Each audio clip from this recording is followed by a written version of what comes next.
It wasn't too long after Steve Jobs returned to Apple Computer that he did something that was really outside the box.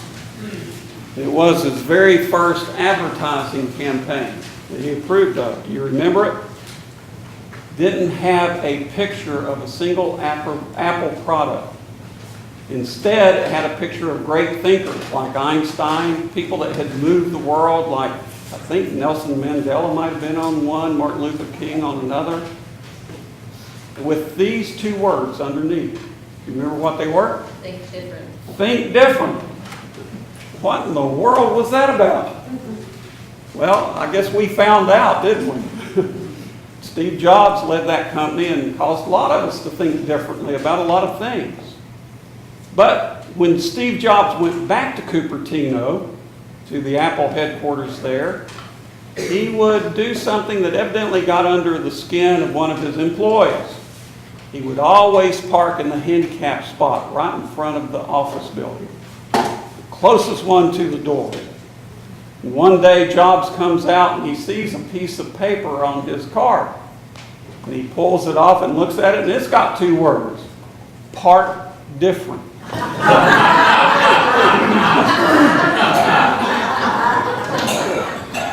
Now, I never had to work for Steve Jobs, thank you, God. And I know that he must have been a very difficult man to work for. And this employee probably looked at him and thought of him like the Pharisee in this gospel lesson. Self-righteous, full of himself, and he was going to bring him down a notch. And Steve Jobs, being Steve Jobs, immediately took the little sheet of paper into security and said, "Find the laser printer this came off of." Don't know if he ever found it or not. But I don't think that employee would have been long for Apple if he had. I think this illustrates part of the danger of the gospel lesson this morning. It's easy to categorize people. Yeah, Steve Jobs, that Pharisee. Yeah, he's a smart man, but look at him. He's so arrogant. And you put him in that category, and there he stays. Or, gee, isn't she so humble? Oh, wow, I wish I could be like that. And what that does when I look out with the finger of this gospel and start pointing, it's, I'm a Pharisee. Yeah, tax collector. Pharisee, tax collector. What do you think, Saban? I'm not going to say it. You see what I mean? It's easy to categorize people, and doing that with this gospel is really doing a disservice to the gospel itself. I don't think that's what Jesus intended. He didn't want us to go around picking out who's this and who's that. Instead, that finger that points from the gospel needs to circle around and come back here. Because truth be told, in my life, there's times I've been the Pharisee. In my life, there's times that I've been the tax collector.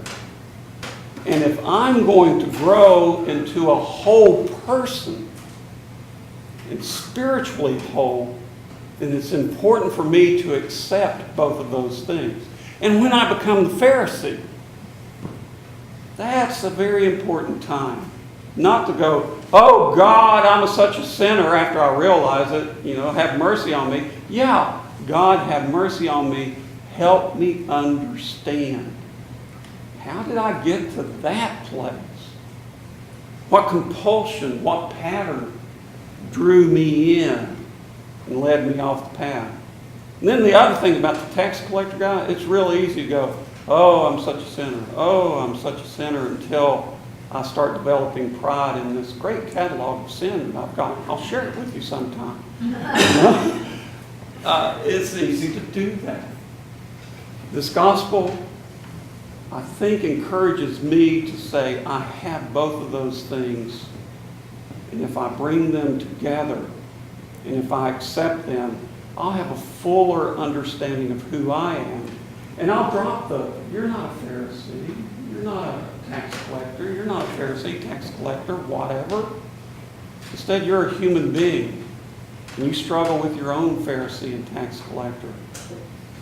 And your struggle will help me deal with mine, and hopefully mine will help you deal with yours. Yeah, Steve Jobs. He was a tough guy. But I don't think that employee understood one very important thing about Steve Jobs at that time. He was already fighting pancreatic cancer. He probably needed that parking space right in front of that door because of the treatment he was receiving. It's easy to categorize people. Once I do that, I set up a wall, and there's a division. And that's the moment when I do need to look up and say, God, have mercy on me. Just sin.